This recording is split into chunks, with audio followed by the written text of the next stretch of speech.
Hello guys! Ayan, meron tayong leftover na kubos. So lulutuin natin, gagawin natin to chips na minatamis. Ito ay binili naming roasted ng isang araw. So may kasama siyang kubos guys.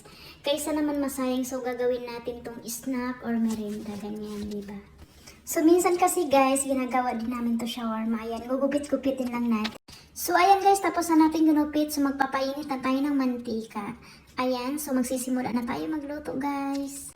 So ayan, ilalagay na natin ang ating kubos. Hihintayin lang natin to mag-brown guys. Kung mag-brown na siya, it means ay luto na.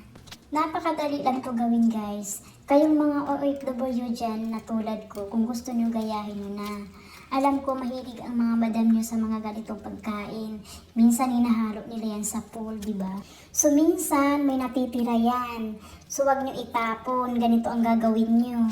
Hayaan nyo maubos ang mantika ng mga madam nyo. Madami naman sila pera. So ayan, ganyan, ulit-ulitin lang natin ang luto hanggat matapos. Pero minsan guys, hindi din nila tinatapon. Pinapakain nila sa ibon, camel, ganyan. So ayan, malapit na matapos ang ating prenito guys. Last na to.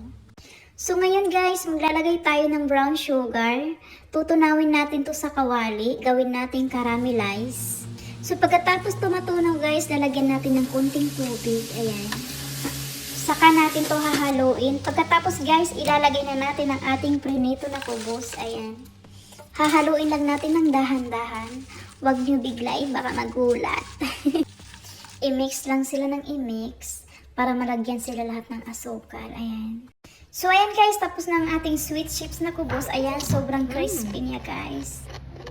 Halina kayo, merienda na tayo. Ayan, inupuan ko na guys. Actually, madami kami kumain yan. Ang iba hindi na nakahabol kasi nga tulog ng tulog. Ayan, tuloy. Ayan, sobrang crispy niya guys. Thanks for watching guys. Don't forget to follow.